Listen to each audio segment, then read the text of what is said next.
सैयद खुर्शीद अहमद शाह साहब। शुक्रिया mister speaker. यकीनन ये खुशी की बात तो है, बोझल दिल के साथ ये कहना पड़ता है कि खुशी की बात है किस तरीके से भी टेन्योर पूरा हुआ। पाकिस्तान की बहुत बड़ी तारीख है। इस तारीख में अंधेरे भी हुए हैं, रोशनियां भी हुई हैं। पार्लियामेंट बनी भी, टूट भी जाती थी, आइन बनते भी थे, टूट भी जाते थे। मगर एक चीज़ हम सबको, जहाँ मौजूद है या जो हमें सुन रहे हैं, आवाम के एतमाद के साथ जो भी चीज़ होगी वो कायम रहेगी। आवाम के एतमाद को ठेस पहुंचाएंगे, जो अच्छी चीज़ भी करेंगे वो बेहतर नहीं होगी। मुझे याद है, आप भी थे, नवीद भी थे, शायद खाका नबासी भी थे। 2007 में हमने 88 से लेके 99 तक असेंबलियों को जुड़ते भी देखा, टूटते भी देखा। असेंबलियों को साजिश करके किसी को आगे लाके हुकूमत दे के, फिर किसी को दूसरे को आगे लाके हुकूमत करके दे के खेल रचाते रहे। आखिरकार हम सियासतदानों को, स्पेशली शहीद मोहतरमा बेनज़ीर भुट्टो साहबा को, बावजूद बहुत बड़ी रिजर्वेशंस के, बावजूद बहुत बड़ी तकालीफ के, सब कुछ भुलाना पड़ा और सीओडी की, और इस मुल्क में सियासतदानों ने अपनी जिम्मेदारियों को महसूस किया। मिस्टर स्पीकर, ये तो सीओडी की बात है। इसी ऐवान में 97 में, क्योंकि पीपल्स पार्टी का कल्चर एक जमहूरी कल्चर है और हम बड़े फ़ख्र से कहते हैं कि हमने इस जमहूरी निज़ाम को बचाने के लिए बहुत कुछ खोया है और उनकी कुर्बानियों से आज ये असेंबली है। जब हम 97 में आए तो 16-17 मेंबरों के साथ उस कोने में बैठे थे। हमें बहुत कुछ प्रेशराइज किया गया मोहतरमा बेनज़ीर भुट्टो साहबा को। नवीद साहब गवाह है, हमें बुलाया भी गया, मैं नाम नहीं लेना चाहता, बहुत बड़ी हस्तियां हैं, कि हुकूमत से इस्तीफ़ा दे दो। मैं, नवीद साहब, शेरपाव साहब तीनों बैठे हुए थे। जो कुछ भी हुआ, खैर आखिर में अपनी जान छुड़ाई। इसी असेंबली में मोहतरमा बेनज़ीर भुट्टो को 6 महीने लीडर ऑफ अपोजिशन नहीं बनाया। आखिरकार 6 महीने के बाद 17 सीटों पे अपोजिशन की जो नेचुरल साइड है, इससे हट के उस कोने में 17 सीटें थी तो ठीक है, कोने को भी एक्सेप्ट किया, मगर पार्लियामेंट के साथ छेड़छाड़ नहीं थी। उसी असेंबली में मोहतरमा ने तकरीर करते हुए कहा था कि हम सियासतदानों को माजी से सबक सीखना चाहिए, हमने क्या खोया है, क्या पाया है और पाकिस्तान को क्या दिया है। मैं अब मज़ीद इस असेंबली को रिवॉल्विंग चेयर बनने नहीं दूंगी और इस्तीफ़ा नहीं दूंगी। जिस हालत में भी होंगे इस हुकूमत की हिमायत करके इसके 5 साल मुकम्मल करेंगे। मगर अनफॉर्चुनेटली वही शख्स जिस पे एहसान थे मियाँ साहब के, उसने असेंबली को ख़त्म किया और 10 साल मार्शल लॉ का दौर और लीडरशिप जलावतन सारी लीडरशिप जलावतन बम नवाज शरीफ के मोहतरमा के, और उसके बाद COD हुई। आज हम यहाँ तीसरी हुकूमत की या चौथी हुकूमत कहे, पहले तो नॉन पार्टी थी, टाइम मुकम्मल किया। आज हमारा आखिरी में समझता हूँ स्पीच है। मौका मिला कभी तो ज़रूर खिदमत करेंगे, और शायद खाकान ने जितनी बातें की हैं मैं उनको सेकंड करता हूँ।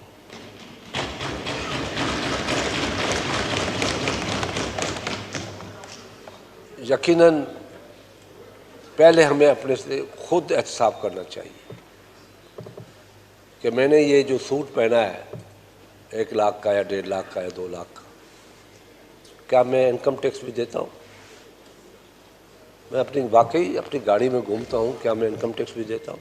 और कितनी देता हूँ? ये चीज़ें होनी चाहिए फॉर्म्स में।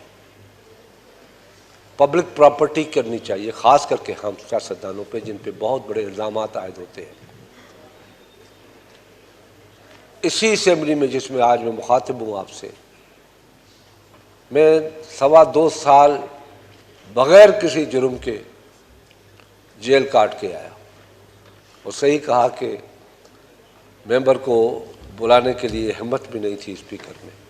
ये हमारे लिए शर्म की बात है, क्योंकि आपकी चेयर जो है वो कस्टोडियन है इस हाउस के, हर एक मेंबर की जिम्मेदारी स्पीकर के ऊपर आती है। मगर एक बात बड़ी तारीखी है कि जब मुझे गिरफ्तार किया गया, तो जब मैं इस्लामाबाद के नैब कोर्ट में गया, नैब अपना क्या कहते थे उसको, थाना, उसमें जाऊं तो शायद खाकान हमारे सामने आए। मुझे कहा कि अब भुगतो। भाई क्यों भुगतूं? तो ये किया था। मैंने कहा तुमने भी किया था, और हम दोनों इस अदारे से रिकमेंड किए हुए नाम को रिकमेंड किया था, और हम दोनों को जेल में भेज दिया। आज भी ये कोर्टों के चक्कर लगाते हैं, मैं भी आज कोर्टों के चक्कर लगाता हूँ। 1.5 साल हो गए, बहुत से केसेस ख़त्म हुए, मगर हमारे या शायद खाकान अब्बासी के दोनों, क्योंकि हमें सज़ा मिलनी चाहिए। जो गुनाह किया था उसकी सज़ा शायद ज़रूर मिलनी चाहिए, क्योंकि मिल गई, मगर अभी तक 15 तारीख को भी मेरा डेट है। मगर बावजूद उसके, बावजूद इन सारी चीज़ों के, वर्स्ट डेमोक्रेसी भी 72 से 72 आमरीत से बेहतर है। Worst democracy. Mister speaker, political पार्टियां जो हैं वो इंस्टीट्यूशंस होती हैं, सिर्फ नारे नहीं लगवाती, पॉलिटिकल वर्कर को गाइड भी करती है, पॉलिटिकल वर्कर को लाइन ऑफ एक्शन भी देती है। मगर अनफॉर्चुनेटली, बदकिस्मती के साथ इस ऐवान में हमने ये देखा मुकम्मल अपनी आंखों से इशारे करके कहते थे कि गालियां दो, और आपने देखा कि वो गालियां भी बर्दाश्त की। उन गालियों के बाद भी रिकॉर्ड पे आना चाहिए ये बात, अपोजिशन उस वक्त की इतनी मैच्योर थी कि उसने चार्टर ऑफ इकोनॉमी की ऑफर की कि आओ बैठे मुल्क को, रियासत को बचाए। एक मर्तबा नहीं, 4-5 मर्तबा जवाब ये आता था कि ये अपने NRO मांग रहे हैं और अपने केसेस को विड्रॉ कराना चाहते हैं, जबकि उस शख्स को ये पता नहीं था कि डेमोक्रेसी है क्या, जमहूरियत है क्या। उसने इस ऐवान को क्रिकेट का मैदान समझा, और नारे लगाना और हुटिंग करना उसने सीखी थी, समझी थी, देखी थी। मगर ये एक अलग इंस्टीट्यूशन है जो कौम के लिए कायम किया गया है, रियासत की भलाई के लिए कायम किए गए। मिस्टर स्पीकर, चलो उसके बावजूद भी अल्हम्दुलिल्लाह आज हमने अपना टेन्योर पूरा किया है, मगर ये बात भी सही है कि हमारा जो एटीट्यूड इस असेंबली में रहा है, हमने देखा है, आने वाली असेंबली के लिए दुआगू हैं कि ये कुछ नहीं होगा। हमें एक दूसरे को बर्दाश्त करना चाहिए, अपोजिशन को बर्दाश्त करना चाहिए, नहीं कि उनसे लड़ना चाहिए। हमारी लीडरशिप को फांसी पे चढ़ाया गया, वर्करों ने अपने आप को आग दी, रियासती अदारों को नहीं जलाया। हमारे वर्करों को कोड़े मारे गए, कभी गाली नहीं दी, बहुत कुछ जुल्म बर्दाश्त किया। शहीद मोहतरमा बेनज़ीर भुट्टो जो जमहूरियत की रोशनी थी, एक अलामत थी जमहूरियत की, उसको शहीद किया गया, गमला भी नहीं टूटा। मुझे एक बात, इतने हालात ख़राब थे उस वक्त, मुझे याद है, मैं नाम नहीं लूँगा, एक सियासतदान मेरे बाजू में बाजू देख के मेरे साथ चल रहा था कि कहीं ऐसा न हो कि मुझ पे हमला हो जाए। मैंने उससे ये कहा कि पहले मैं हूँगा, बाद में आप होंगे। आप सिंध में आए हैं, शहीद मोहतरमा बेनज़ीर भुट्टो के जनाजे में आए हैं। आप पाकिस्तानी हैं, हम भी पाकिस्तानी हैं।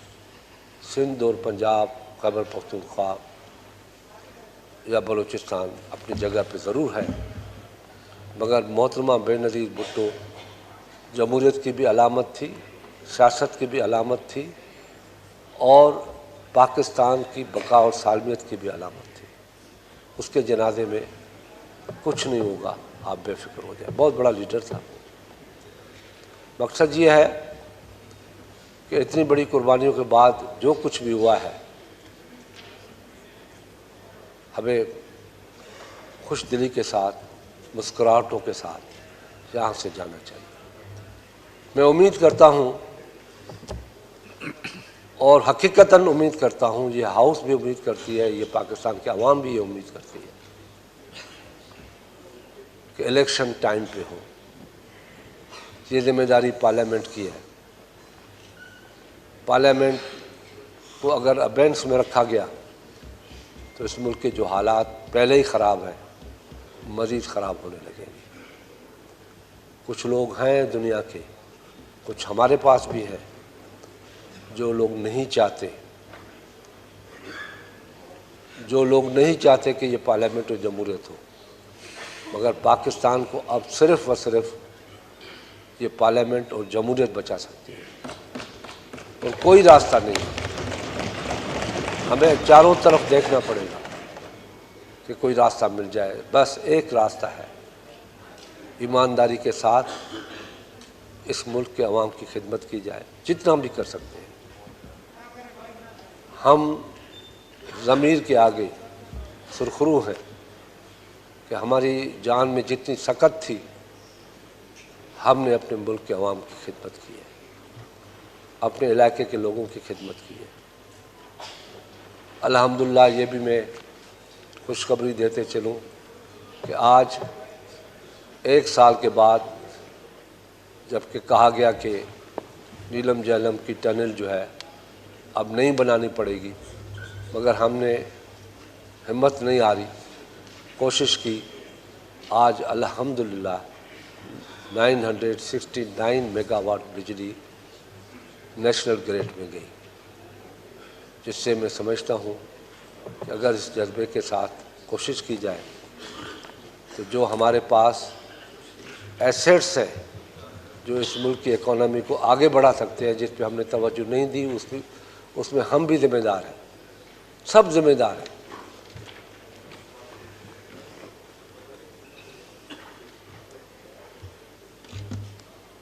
सब जिम्मेदार हैं कि हमने वह तवज्जो नहीं दी, मगर अब तवज्जो भी है, रास्ता भी है और उम्मीद भी है कि अगर ये पार्लियामेंट कायम रहती है, चलती है, तो हो सकता है दूसरी पार्लियामेंट के ख़त्म होने तक हम खुद कफील भी हो जाए अपने पाँव पे भी खड़े हो जाए और दुनिया के कर्जे भी उतार दे और दुनिया को कर्जा देने के लिए भी आगे हो। मिस्टर स्पीकर, यकीन रखें और यकीनन आप सबको पता है, पाकिस्तान बहुत बड़ा खुशहाल मुल्क है। अल्लाह ने हमें सब कुछ दिया है, मगर एतमाद एक दूसरे पे करने के लिए वो सोच, वो हिम्मत नहीं है। यहाँ ऐसी बातें भी नहीं की जाए जिसमें किसी की दिल आज़ारी हो, और ये भी बहुत बड़ा कारनामा है। और वाकई में खराज तहसीन पेश करता हूँ प्राइम मिनिस्टर को कि 13 जमातों के इत्तेहाद को चलाना एक नजूमी का तो काम हो सकता है, मगर आम इंसान का नहीं। मैं नजूमी नहीं कहता प्राइम मिनिस्टर को, मगर इतनी ताकत उसमें थी कि फेस किया और ये असेंबली चली। मिस्टर स्पीकर, मैं आपको भी खराज तहसीन पेश करता हूँ कि 13 जमातों के लीडरों को, यहाँ 2 पार्लियामेंट्री लीडर होते थे, एक अपोजिशन का एक गवर्नमेंट का, तो स्पीकर के को लाले पड़ जाते थे, फेस नहीं कर सकते थे। मगर आपने जमहूरियत को सामने रखते हुए माजी की पॉलिटिकल ट्रेनिंग के हिसाब से आपने जिस सब्र और तहम्मुल का काम किया और इस पार्लियामेंट को चलाया, वो काबिल तहसीन है। मिस्टर स्पीकर, आखिर में मैं ये कहूँगा कि इस ऐवान ने प्राइम मिनिस्टर के रिकमेंडेशन पे एक कमेटी बनाई थी इस मुल्क के गरीब लोगों के लिए, और आपने वो कमेटी बनाई। बदकिस्मती से उस कमेटी के अहकामात को अमली जामा पहनाया नहीं गया, मगर उसके बावजूद भी हम हिम्मत नहीं हारते। आपने रूलिंग दी है, आप अपनी उस रूलिंग की रोशनी में जो कानून कहता है वो करें। उनको हुक्म दे, बोल जो भी उसमें इन्वॉल्व है, कंटेम्प्ट ऑफ पार्लियामेंट का नोटिस दे और उनको बुलाएं। मुझे याद है कि इसी पार्लियामेंट ने एक कमेटी बनाई थी मेरी सरबराही में। पहला उसका जो सरबराह था वो रज़ा रब्बानी साहब थे, मगर यकीनन 1-1.5 महीने के बाद उसने छोड़ दिया और मुझे दिया। हमने 2.25 लाख लोगों को रेगुलराइज किया और बहाल किया। मानते हैं शायद साहब, मेरिट वहाँ होती है जहाँ पे रियासत भी अपनी जिम्मेदारियाँ पूरी करे। रियासत जो है अभी तक तालीम की जो असल तालीम है, जो इल्म है, जो नॉलेज है, वो नहीं दे सकी है। तो हमारी भी जिम्मेदारी है कि हम पट्टेवाला, चौकीदार, माली बनाने के बजाय इंजीनियर्स और डॉक्टर्स, इकोनॉमिस्ट, एग्रीकल्चरिस्ट वो बनाए। यकीनन पाकिस्तान में कमी नहीं है। मिस्टर स्पीकर, इसके साथ ही मैं एक और छोटी सी गुजारिश करूंगा कि पाकिस्तान इंजीनियरिंग काउंसिल की तरफ से सेनेट का मुत्तफ़िका बिल आपके तरफ आया। हुकूमत की मुखालफत की वजह से वो कल नहीं हो सका। मेरी गुजारिश ये है, और ये मैं समझता भी हूँ, इस बिल को रिजेक्ट भी न करें, आने वाले वक्त के लिए हम रख लें, और इसको अगर किसी को ऑब्जेक्शन है, क्योंकि हम जमहूरी लोग हैं, उस पर बैठ जाते हैं, जो गलत चीज़ है वो निकाल देते हैं। एक वो बिल लाया जाए जो अदारों की बेहतरी के लिए भी हो और मुल्क के लिए भी हो। और इस बात से भी मैं मुत्तफिक हूँ शाहिद खाकान के साथ, जो अगले हफ्ते 100 के करीब यूनिवर्सिटियाँ अप्रूव हुई हैं जिनका वजूद ही नहीं है। और जो यूनिवर्सिटियां बननी थी 2 वो नहीं हो सके, बाकी सारे हो गए। एक अखवत की, एक वापडा की यूनिवर्सिटी, जिनका HEC ने भी सर्टिफिकेट दे दिया कि बिल्कुल बन सकती हैं, वो नहीं हुए, बाकी सारी यूनिवर्सिटियां हो गई।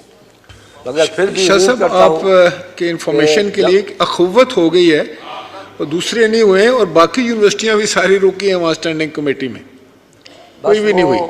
जिनके पास मैं समझ गया। HEC का नो ऑब्जेक्शन सर्टिफिकेट नहीं था, वो सब रोक दी गई। मैं समझता हूं आपका इशारा काफ़ी लंबा है कि सारी वहाँ उड़ जाएंगी, जो बच जाएंगी वो हायर एजुकेशन में उड़ जाएंगी, और ये 2 यूनिवर्सिटियाँ होंगी। मगर मेरी ये गुजारिश है कि इस इंजीनियरिंग काउंसिल के बिल को लाइव रखें। यकीनन असेंबली ख़त्म होने के बाद वो बिल जो है वो ख़त्म हो जाएगा, मगर इसको लाइव रखें कि सेकंड टाइम पे जब अल्लाह ने मौका दिया कि लेके आएंगे, और वो बिल से यकीनन जैसे डॉक्टर इसका जो हमारा मैनेजमेंट थी, या उस बिल को क्या कहते थे, उस तरीके से पाकिस्तान के इंजीनियरों के लिए भी ये बिल इतना ही अहम है जितना डॉक्टरों के लिए था। मैं एक मरतबा फिर इस ऐवान के जितने भी हमारे कलीग्स बैठे हैं उनको मुबारकबाद देता हूँ और कहता हूँ कि आप खुश नसीबों में होंगे, तारीख़ में आपका नाम होगा कि पाकिस्तान की उन पार्लियामेंट में से आप एक थे जिसने अपना टेन्योर पूरा किया। अल्लाह ताला हम सब का हामी और नासिर रहे और पाकिस्तान कायम रहे, दायम रहे। जिए भुट्टो, जिए पाकिस्तान।